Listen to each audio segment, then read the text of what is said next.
Assalamualaikum warahmatullahi wabarakatuh teman-teman.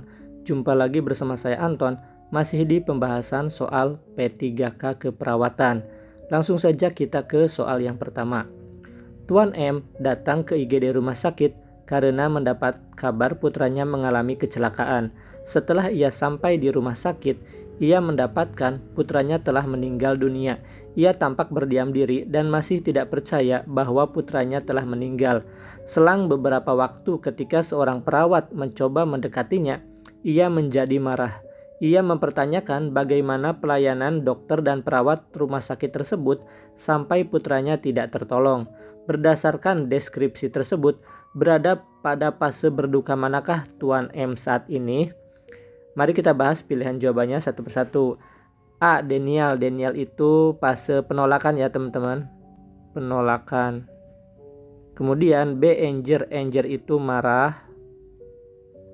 Bargaining itu timbang-menimbang ya. Menimbang-nimbang. Menimbang-nimbang. Kemudian depresi.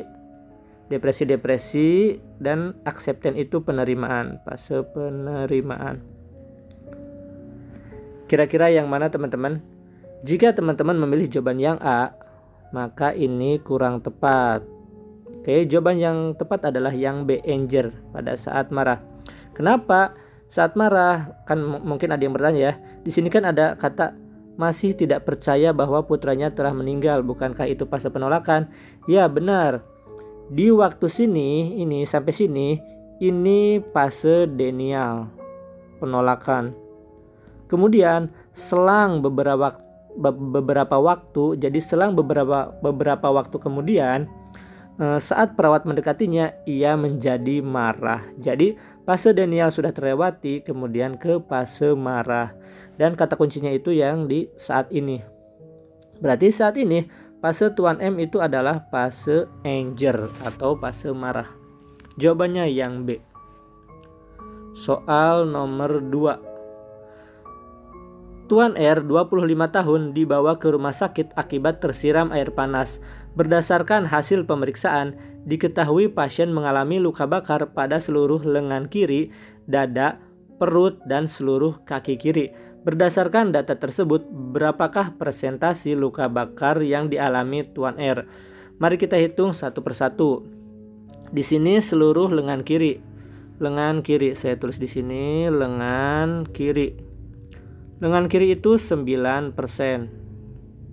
Kemudian dada. Dada juga 9%. Perut 9% juga. Dan terakhir seluruh kaki kiri. Saya tulis di sini seluruh kaki kiri. Itu 18%. Jadi totalnya berapa teman-teman? 9 tambah 9, 18. 18 tambah 9 itu 27. 27 tambah 18 itu 45. Jadi jawabannya adalah yang E, 45%. Soal nomor 3. Nyonya N, usia 39 tahun, datang ke UGD rumah sakit dengan keluhan badan terasa lemas karena sudah 5 hari mengalami diare. Ia mengatakan dalam sehari bisa lebih dari 6 kali BAB. Dari hasil pemeriksaan diketahui tekanan darah 90/60 mmHg, suhu 37,4 derajat Celcius, respirasi rate 24 kali per menit, nadi 105 kali per menit.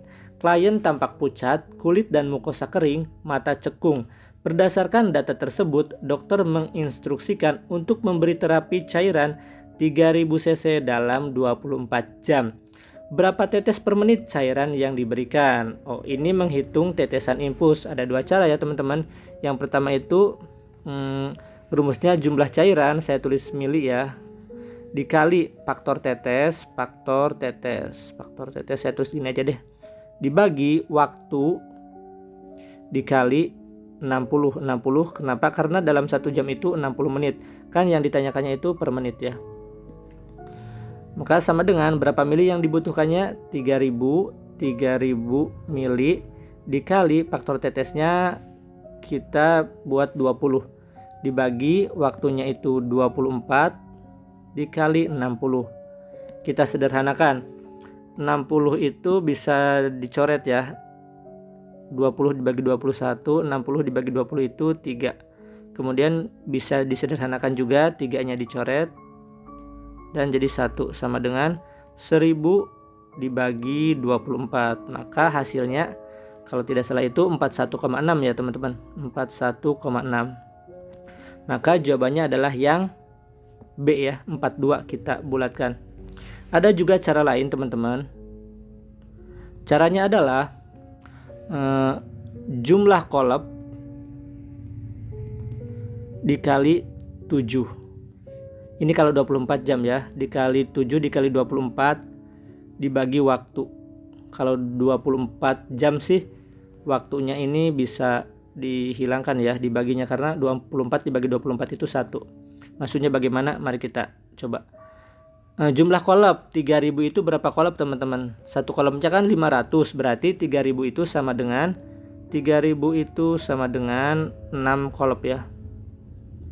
Berarti 6 dikali 7 dikali 24, waktunya berapa? 24.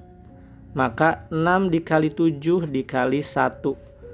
Jadi 6 dikali 7 42. Maka jawabannya adalah yang B, benar ya. Nah, ini maksud dari saya yang kalau misalnya di waktunya itu 24 jam, ini bisa kita abaikan. Kita ke nomor 4.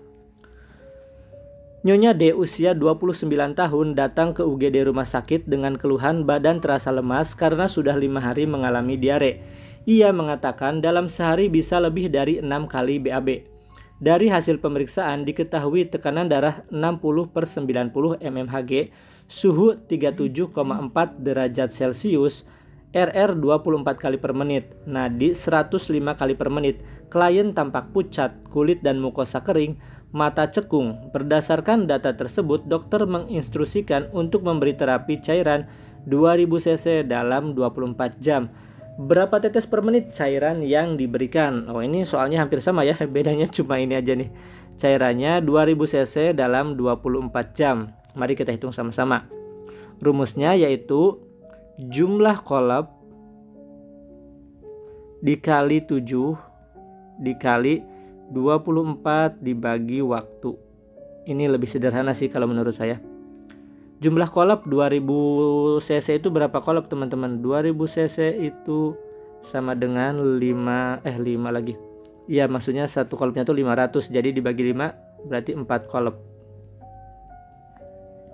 Berarti 4 dikali 7 dikali 24, waktunya berapa? Nah, tadi kan waktunya 24 jam, sekarang 12 jam. Jadi dibagi 12 sama dengan 4 dikali 7 dikali 2. Oke, 4 dikali 7 itu 28. 28 dikali 2 56. Maka jawabannya adalah yang D. Soal nomor 5. Seorang laki-laki berusia 45 tahun dirawat di ruang bedah karena kesulitan berkemih. Pasien akan dilakukan tindakan pemasangan kateter urin. Setelah pelumasan ujung kateter dengan jeli, kateter dimasukkan dengan mudah dan tanpa hambatan. Segera urin terlihat keluar dan ditampung dalam bengkok. Apakah tindakan selanjutnya yang dilakukan pada pasien tersebut? A. Memfiksasi kateter. B. Meneruskan memasukkan kateter hingga ke percabangan.